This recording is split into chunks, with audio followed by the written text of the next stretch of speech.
पर दिया। हिमाचल प्रदेश में निरंतर क्राइम की घटनाओं ने प्रदेश को दहला दिया है। पिछले कल बीबीएन क्षेत्र में, बद्दी बरोटीवाला नालागढ़ क्षेत्र में जिस तरह शूटिंग की घटना हुई, उसने एक के बाद एक लगातार हो रही शूटिंग की घटनाओं को एक नया दृष्टिकोण, नया मोड़ दिया है। किसी को भय नहीं है, सरकार का भय नहीं है। भय है तो एक सामान्य व्यक्ति को भय है, कर्मचारी को भय है, दुकानदार को भय है, परंतु जो गुंडा एलिमेंट है वो भय मुक्त है। लगभग 1000 से ज्यादा लोग जहां मैच देख रहे थे, जहां पर, और पूरा गांव एक जगह इकट्ठा था और वहां पर ये गोलियां चलने की घटना होती है। वो गोली किसी को भी लग सकती है। इसी प्रकार बिलासपुर की घटना, न्यायालय के परिसर के बाहर, डीसी एसपी ऑफिस के बाहर, और शार्प शूटर आते हैं, फायरिंग करते हैं और बिलासपुर के नौजवान दौड़ करके उनको पकड़ते हैं। काश उन्होंने नहीं पकड़ा होता तो वस्तुस्थिति सामने नहीं आती कि इस शूटिंग के पीछे कौन एलिमेंट्स हैं। आज मैं आपके माध्यम से ये बात प्रदेश की जनता के ध्यान में ला रहा हूं कि एक महीने में 5 से ज्यादा शूटिंग की घटनाएं हिमाचल प्रदेश में हो गई। इसका मतलब है हिमाचल में हथियारबंद लोग घूम रहे हैं, कोई भी हथियार लेकर के चल रहा है। उसकी निगरानी क्या है, उसकी चौकसी क्या है। बिलासपुर की घटना में जहां कांग्रेस के बड़े नेता, पूर्व में विधायक रहे, और बंबर ठाकुर जी का बेटा, उसकी गिरफ्तारी हुई है, वहां पर इस घटना से कुछ दिन पहले श्री त्रिलोक जम्वाल जो एमएलए हैं, वो एसपी को बोलते हैं, डीसी को बोलते हैं, बार बार आगाह करते हैं कि ऐसी चर्चा है बिलासपुर में हथियारबंद लोग घूम रहे हैं। कोई कार्रवाई नहीं। और जब ये हो गई घटना, उसके बाद आप दौड़े हुए हैं, उसका क्या पर्पस है। इसी तरह पिछले कल की घटना भी अलार्मिंग है। मैं तथ्य सामने ला रहा हूं कि माननीय विधायक दून, चीफ पार्लियामेंट्री सेक्रेटरी ने स्टेटमेंट दी कि मैंने एसपी को अनेक बार कहा कि यहां इलीगल आर्म्स हैं, परंतु कार्रवाई नहीं हुई। अर्थात यह चिंता का विषय है कि एक विधायक भारतीय जनता पार्टी का बोलता है, समझ में आता है, एक विधायक कांग्रेस पार्टी का बोलता है, उसके बाद भी कार्रवाई नहीं होती है। इसका मतलब है इसमें पूरी तरह से सरकार दोषी है। क्यों सरकार इस प्रकार के एलिमेंट को और संरक्षण दे रही? जो कल की घटना है, उसके पीछे जो ये शूटर है और जिनको शूट किया है, ये कबाड़ माफिया के साथ जुड़े हुए लोग, खनन माफिया के साथ जुड़े हुए लोग। अब जो बिलासपुर की घटना है वो चिट्टा माफिया के साथ जुड़े हुए लोग हैं, अर्थात हिमाचल प्रदेश और चिट्टा माफिया की गिरफ्त में है या अन्य माफिया की गिरफ्त में है, और सरकार का संरक्षण उसके पीछे दिखाई दे रहा है। एक नहीं, अनेक घटनाएं।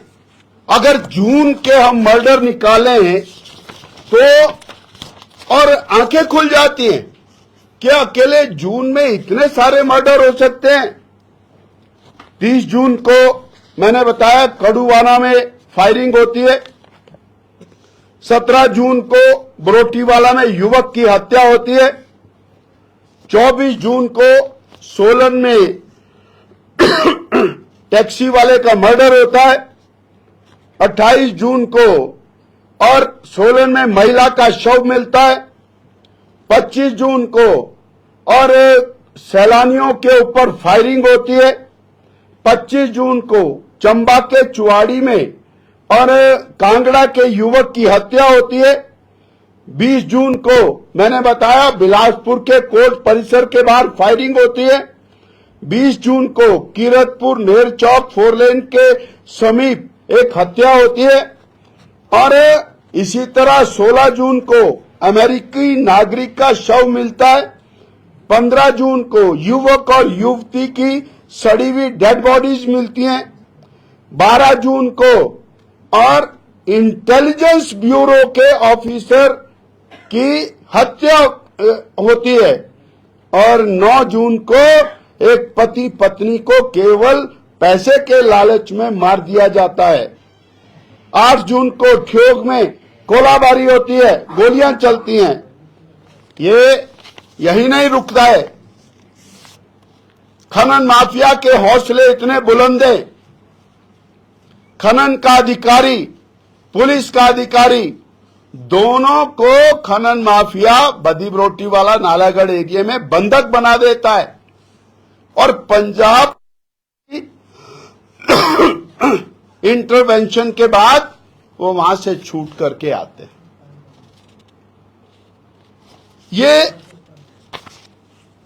ये चिट्टा माफिया किस स्थिति के अंदर हमारे प्रदेश को लेकर के जा रहा है, और पिछले 1.5 साल के अंदर सरकार न केवल हाथ पर हाथ रख करके बैठी है, वहां पर जहां पर यह सारा प्रशासन और सरकार के करिंदे उनकी नाक के सामने सब कुछ हो रहा है, उनको वहां किस लिए रखा गया है, ये प्रश्न पैदा होता है। और बार बार जब वहां के और नेता लोग बोलते हैं, उसके बावजूद स्थिति बड़ी भयावह और बड़ी विपरीत होती है।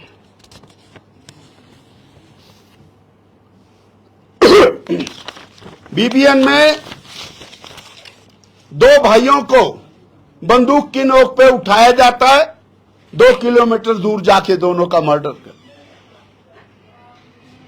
हम नालागढ़ क्षेत्र को चिट्टा माफिया का और अड्डा बनाने की तैयारी कर रहे हैं क्या? यह हम पूछना चाहते हैं। किसके हवाले छोड़ा है नालागढ़ को? वहां पर और 1.5 साल के अंदर जितनी घटनाएं हुई हैं वो बहुत चिंतनीय है।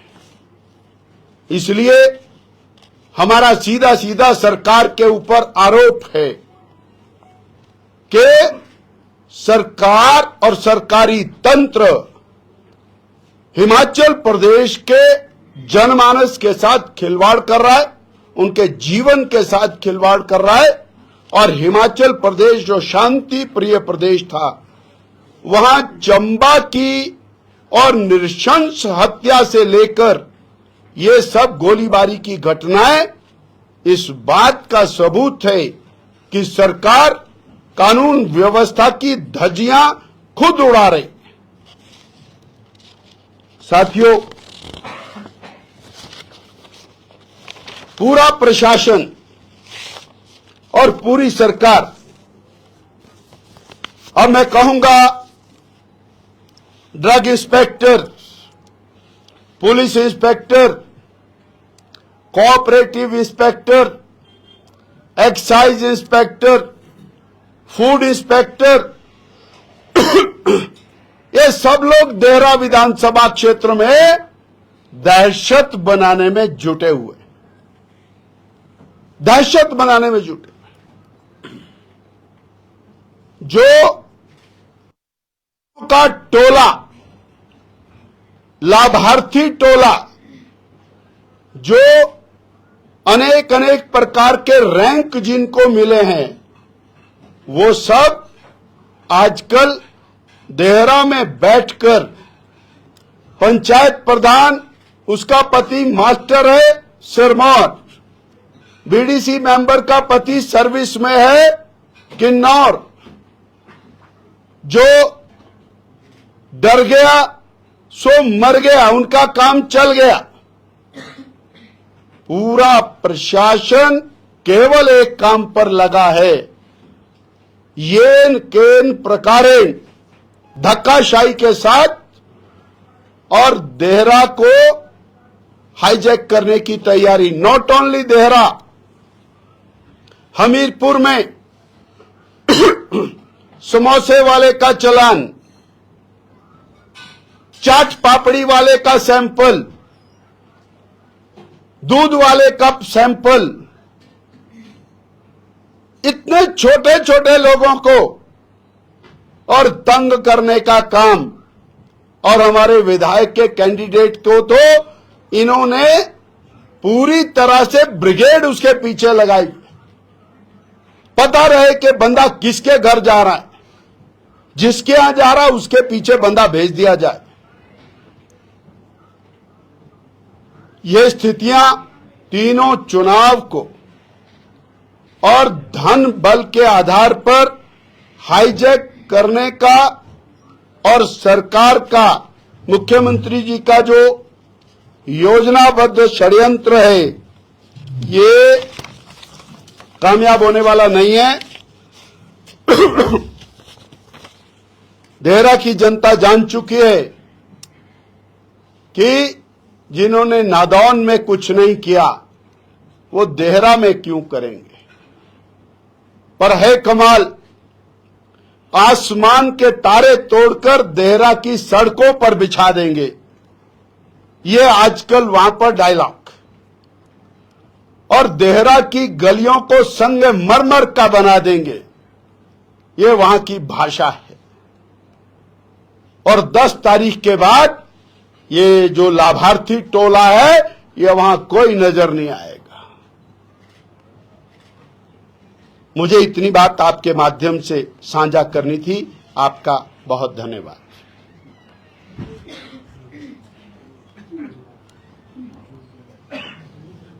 जी, आपने एक बात कही है कि ये जो गोली चलाने वाले लोग हैं, ये खनन माफिया और चारा माफिया से जुड़े हुए लोग हैं। परंतु सरकार की बात करें तो सरकार तो आपके विधायकों का नाम लेकर मंचों से कह रही है कि नालागढ़ के आपके विधायक हैं वो खनन माफिया हैं, हमीरपुर के आपके पूर्व के विधायक हैं आशीष शर्मा वो खनन माफिया हैं, पूर्व में जो 4 प्रत्याशी हार गए हैं उनमें से 2 के ऊपर सरकार यही एलिगेशन लगाती रही। सच किसका मानना है? मुख्यमंत्री जी पूरे पार्लियामेंट के चुनाव में लगातार आरोप लगाते रहे कि हम साक्ष्य रख रहे हैं, परंतु उच्च न्यायालय से उनको नोटिस चला गया मानहानि का। आज तक एक लाइन का जवाब नहीं उनसे बना। अंदाजा लगाइए कौन सच है कौन झूठ है। अगर वो सच होते तो जवाब देते, और दूध का दूध पानी का पानी हो जाएगा। एक वीडियो आ गया है किस तरह जमीनें बिक रही हैं, किस तरह सरकारी पैसे का दुरुपयोग हो रहा है, वो सबके सामने आ गया है। और उसके बाद जब बिल्ली थैले से बाहर आ गई उसके बाद भी सवाल हैं। धनबल के बीजेपी पे भी आरोप लग रहे हैं कि 9 वो पार्टी से जोड़ा गया, कांग्रेस से जोड़ा गया और बार बार चुनाव थोपे जा रहे विकास कार्य। मुख्यमंत्री जी ने अपनी नालायकी को छिपाने के लिए उन विधायकों को प्रताड़ित किया, उनके परिवारों को प्रताड़ित किया, उनके घर तोड़े और जो कुछ ज्यादती नहीं कर सकते हैं। अभी तो पिछले कल पूर्व विधायक अपने ऊना से चैतन्य, उनके ऊपर एफआईआर दर्ज किया। कौन सी कसर छोड़ रहे हैं? उसके बावजूद वो लोग डटे हैं, इसका मतलब सत्य है उनके साथ। और 1.5 साल के अंदर इन्होंने जनमानस का शोषण किया है मुख्यमंत्री जी ने और इनकी सरकार ने। वो झूठ बोल बोल करके शोषण किया है। बिंदर जी, हाल ही में हुए चुनावों में जब भाजपा 4 सीट हार गई थी तो एक हाल के चुनावों में कांग्रेस पार्टी 4 की 4 हारी है। सवाल यह है, सत्ता उनकी थी, सत्ता का हर प्रकार का दुरुपयोग उन्होंने किया और 68 विधानसभा क्षेत्रों में 61 विधानसभा क्षेत्रों में कांग्रेस पार्टी हारी और मुख्यमंत्री जी अपने विधानसभा क्षेत्र में हारे। इनके 12 मंत्री में से 10 मंत्री हारे, सारे चीफ पार्लियामेंट्री सेक्रेटरी हारे। जितने इन्होंने सो कॉल्ड कैबिनेट मंत्री बनाए वो सारे हारे। उसके बाद भी ये हार मानने को तैयार नहीं है, तो भाई उसका तो मेरे पास कोई इलाज नहीं है। उसका इलाज 13 तारीख को हो जाएगा जब तीनों हार जाएंगे। बिंदर जी, सवाल भीतरघात से था कि 4 सीटों पर भीतरघात की एक रीजन माना जाता है। भारतीय जनता पार्टी डंके के चोट पर इकट्ठे होकर के चुनाव लड़ती है, लड़ रही है और जीत करके दिखाएगी। सर, कैंडिडेट जीतते हैं तो क्या वहाँ के विकास कार्य मजबूत होंगे कि तेज गति आएगी उनकी? भारतीय जनता पार्टी और जहां भी जाती है वहां विकास कार्य की चिंता करती है। बीजेपी के साथ विकास का नाम जोड़ा है। 5 साल का इतिहास हमारा साक्षी है और 1.5 साल का वर्तमान सरकार का इतिहास साक्षी है। मैं मीडिया के सामने चुनौती दे रहा हूं, एक काम गिना दें ये विकास का हिमाचल प्रदेश में 1.5 साल में किया हो तो। और हम आज भी आपको 5 साल के 500 काम गिनाने को तैयार हैं। इसलिए भारतीय जनता पार्टी केवल विकास के लिए चुनाव लड़ती है और जीतती है तो विकास कार्य करती है। बिंदर जी, मुख्यमंत्री कह रहे हैं कि अगर विपक्ष में ही बैठना था तो इंडिपेंडेंट होकर रिजाइन देकर बीजेपी से चुनाव लड़ने की क्या जरूरत? मुख्यमंत्री जी खुशफहमी में रहें कि सरकार रहेगी।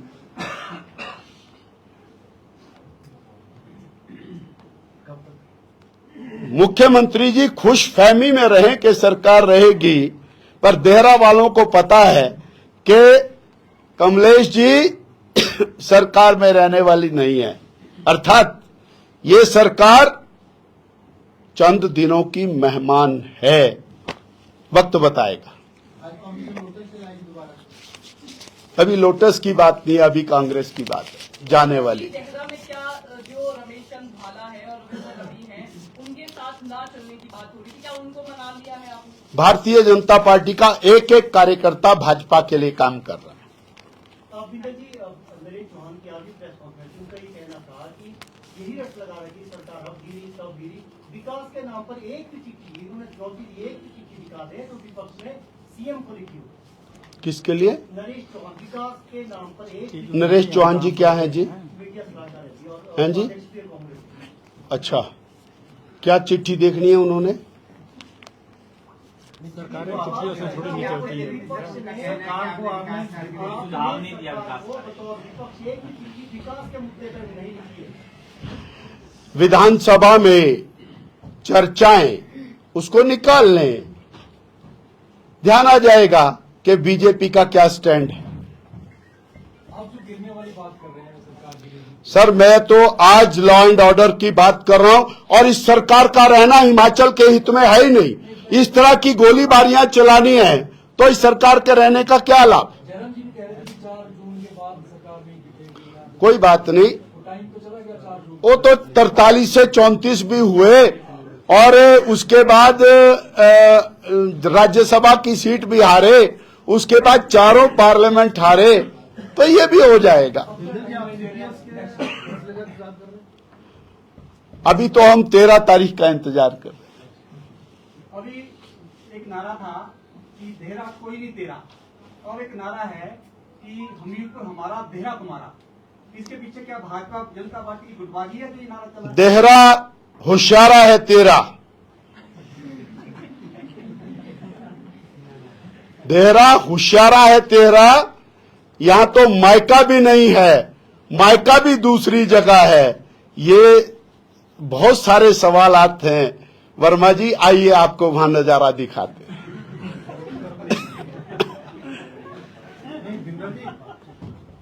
और हमीरपुर में तो है आशीष को आशीर्वाद, हमीरपुर का बेटा आशीष। ये ना लोकसभा चुनाव में भी ये था कि एक पीएम और दो सीएम को, तो क्या ऐसा नारा जो वर्मा जी बोला ऐसा नारा भी है इस बार? हमने तो सुना नहीं जी। पर रिजल्ट तो वैसा ही था ना। मंडी में कहां से रिजल्ट यार? 68 में से 61 हार गई कांग्रेस, उसके बाद हार नहीं मान रहे। भैया एक बात सुनो, कांग्रेस अगर हार ना माने और 43 के 34 हो गए तब नहीं माने, राज्यसभा हार गए तब नहीं माने, 4 लोकसभा हार गए तब नहीं माने, इनकी सीट मंडी की इनके हाथ से छीन ली तब नहीं माने, 2 विधायक बीजेपी के बढ़ गए तब नहीं माने, अब 3 और बढ़ जाएंगे फिर भी ना मानेंगे, तो फिर आगे देखेंगे। आप सभी मित्रों का बहुत बहुत धन्यवाद सर बहुत आभार, बहुत धन्यवाद सर।